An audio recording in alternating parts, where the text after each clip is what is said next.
Hello everyone, welcome back to my channel और मैं हूं असफर। तो आज की वीडियो में मैं आपको बताने वाली हूं कुछ ऐसे मिस्टेक्स जो मैंने अपनी सीए जर्नी के दौरान करी थी and I don't want you to repeat them. Okay, हर कोई अपनी मिस्टेक्स नहीं बताता बट मैं बता रही हूं क्योंकि मैं नहीं चाहती कि आप में से कोई भी इन मिस्टेक्स को रिपीट करे।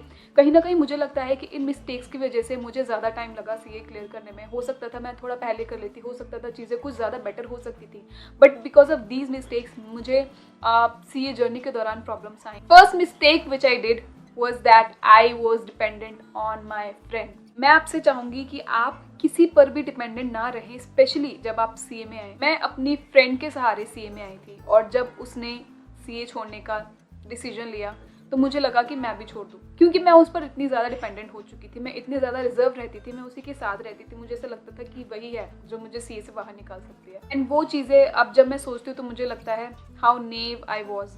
You should never be dependent on any one.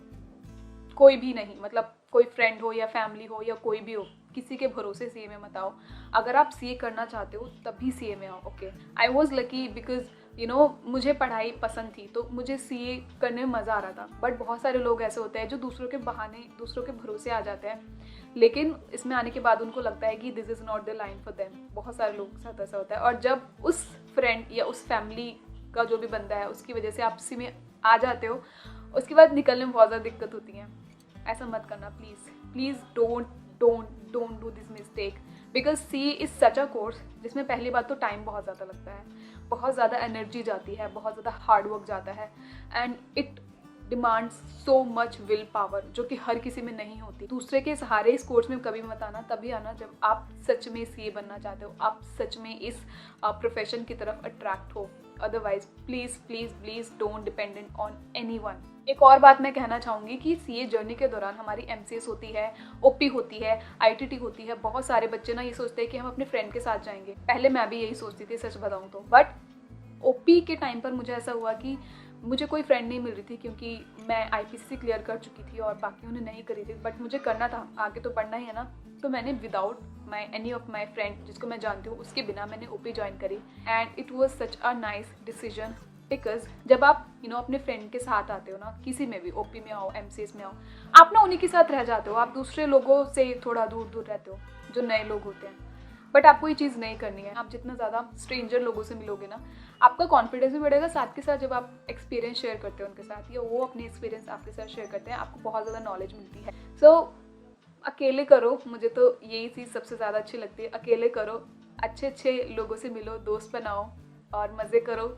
Friend के साथ आओगे ना तो आप उसी जोन में रह जाओगे, आप ज़्यादा मगअप नहीं हो पाओगे दूसरे लोगों के साथ। कुछ लोग होते हैं जो सबको साथ लेके चलते हैं, that is also good.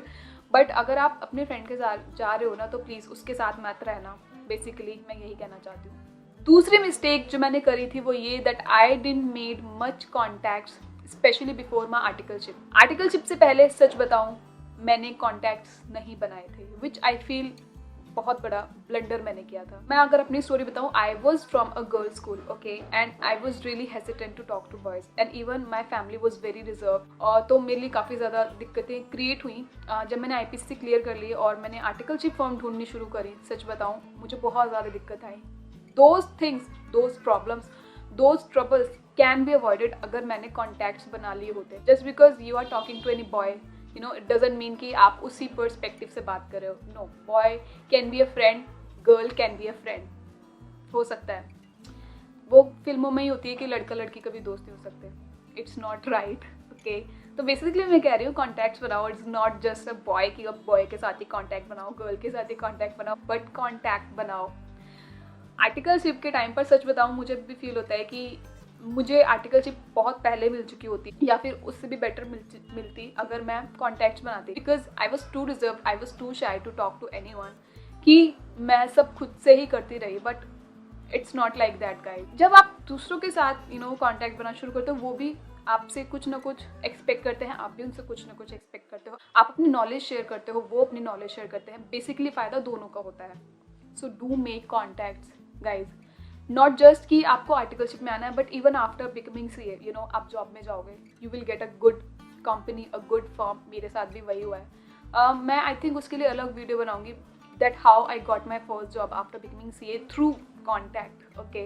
And practice में तो बहुत ज़्यादा ज़रूरी है कॉन्टैक्ट। क्लाइंट कैसे बनाओगे, है ना, जब तक आपके कॉन्टैक्ट्स नहीं होंगे। तो do make contacts guys.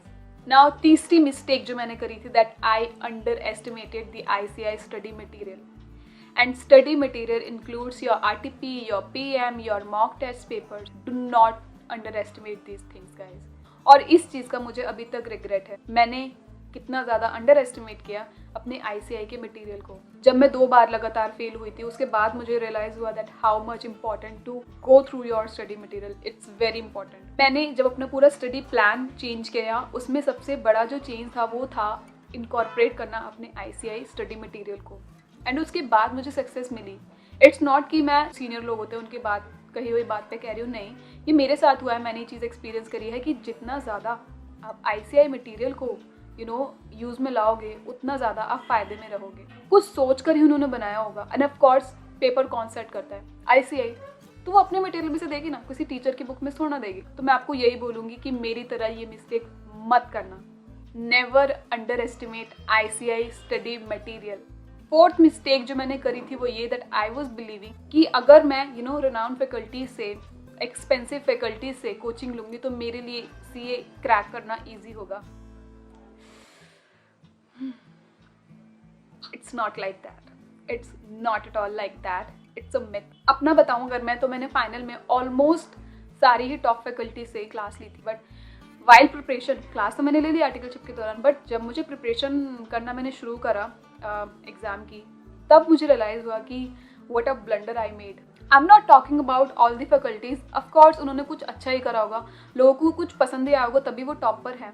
So I am not talking about all the top faculties, but कहीं कहीं मुझे ऐसा महसूस हुआ कि अगर मैं किसी और टीचर से पढ़ लेती जो इतना ज़्यादा रिनाउंड नहीं है, इतना ज़्यादा फेमस नहीं है, बट उनका स्टडी पैटर्न काफ़ी अच्छा है, मतलब पढ़ाने का तरीका, और मुझे काफ़ी पसंद आया।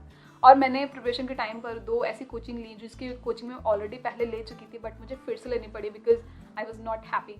ऑल्दो कुछ की मैंने सेल्फ स्टडी भी करी थी और कुछ मैंने फिर से फास्ट ट्रैक बैच लेके करी थी, बट या मुझे ऐसा लगा कि एक मैंने मिस्टेक कर दी है। So just relying on the top faculties is not gonna make you CA easily. आपको खुद पर भी तो काम करना पड़ेगा।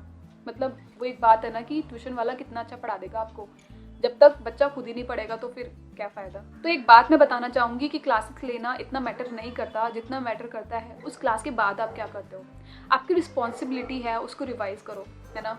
अगर आप रिवाइज़ नहीं करोगे तो चाहे आप बढ़िया से बढ़िया क्लास ले लो, कोई फ़ायदा नहीं होने वाला। और इसी बात पर मैं आती हूँ अपने सबसे लास्ट मिस्टेक पर जो मैंने करी थी, that I didn't revise whatever I have been taught in the class. जो भी मैंने क्लास में सीखा था वो मैं घर पर आकर रिवाइज़ नहीं करती थी, स्पेशली ड्यूरिंग आर्टिकलशिप। IPCC के टाइम पर मैं करती थी बिकॉज मुझे टाइम होता था मेरे पास, बट आर्टिकलशिप के टाइम पर इतना टाइम नहीं होता था कि मैं रिवाइज़ करूँ, और होता भी था तो I used to become so lazy. और ये जो मिस्टेक है ना, ये सबको पता होती है कि हम कर रहे हैं, सबको पता होती है, बट फिर भी वो ये मिस्टेक करते हैं आर्टिकलशिप के टाइम पर कि घर पर आकर रिवाइज़ नहीं करते हैं। आप भी कर रहे होगे जो ये वीडियो देख रहे होगे, बट मैं कहूँगी कि मत करो, घर पर आकर उसको रिवाइज़ करो। मैं नहीं बोल रही हूँ कि पूरा घंटा लगाकर पढ़ो, एटलीस्ट गो थ्रू इट। जो भी आपने उस दिन पढ़ा है ना, उसके ऊपर ऐसे मतलब नज़र मार लो कि हाँ ये हमने पढ़ा है, इसमें क्या क्या होता है। ज़्यादा डीप में जाने की ज़रूरत नहीं है, बट एटलीस्ट आपको एक ट्रैक रहेगा कि हमने यही पढ़ा है, ये हमारा कवर हो चुका है, ये आना बाकी है। आपको जब ट्रैक पता होगा कि क्या चल रहा है, क्या आने वाला है, क्या कर रहे हैं, तो आपकी लर्निंग जो है ना वो और भी ज़्यादा अच्छी हो जाती है। तो मैं तो यही बोलूँगी आपको कि जो भी मैंने ये सारी मिस्टेक करी है ना, मैं ये नहीं बोल रही मैं प्राउड हूँ कि मैंने मिस्टेक करी है, नो, आई नो मैंने बहुत ज़्यादा मिस्टेक करी है अपनी CA जर्नी के दौरान, लेकिन मैं नहीं चाहूँगी कि आप ये मिस्टेक्स रिपीट करो। तो इसी पर्पज़ से मैंने ये वीडियो बनाई है कि आप इन मिस्टेक्स को बिल्कुल भी रिपीट मत करना guys. Later on you will regret like me. Although मैं ये नहीं बोलूँगी कि मुझे इन चीज़ों का रिग्रेट होता है, बट कहीं ना कहीं मुझे फील होता है कि अगर मैंने ये चीज़ें अवॉइड कर दी होती ना, तो मेरे को CA बनना इतना ज़्यादा मेरे लिए मुश्किल नहीं होता, क्योंकि I was a very bright student, okay, and अभी भी हूँ, ऐसा नहीं है। बट छोटी छोटी मिस्टेक्स होती हैं ना जो आप करते हो, उसकी वजह से आपका ट्रैक बिगड़ जाता है। तो I don't want you to do this, okay. या ओके, चलो कोई बात नहीं। मिस्टेक्स होती हैं लाइफ में और आपको सिखाने के लिए आती हैं, और मैंने बहुत कुछ सीखा है अपनी मिस्टेक्स से, और मैं ट्राई करती हूँ कि उन मिस्टेक्स को मैं फिर से रिपीट ना करूँ, है ना। और आपसे भी यही गुजारिश करूँगी कि अपनी मिस्टेक्स को पहचानें, उस पर काम करें। और मुझे पता है कि आप बहुत ईजिली कर पाओगे। चलो बहुत हो गया आज के लिए। अब इस वीडियो के बाद मैं चाहूँगी कि आप सभी बैठो, ओके, और देखो कि आप क्या मिस्टेक कर रहे हो जिसकी वजह से आपकी सक्सेस डिले हो रही है। Okay, before it's too late, बहुत लेट हो जाएगा उसके बाद आप मिस्टेक देखोगे तो क्या फ़ायदा। पहली मिस्टेक देखो और उस पर काम करो। I know you will gonna crack it. तो चलो अब मैं अलविदा लेती हूँ और मिलती हूँ आपसे अपने नेक्स्ट वीडियो में। तब तक के लिए बाय बाय एंड अल्लाह हाफिज़।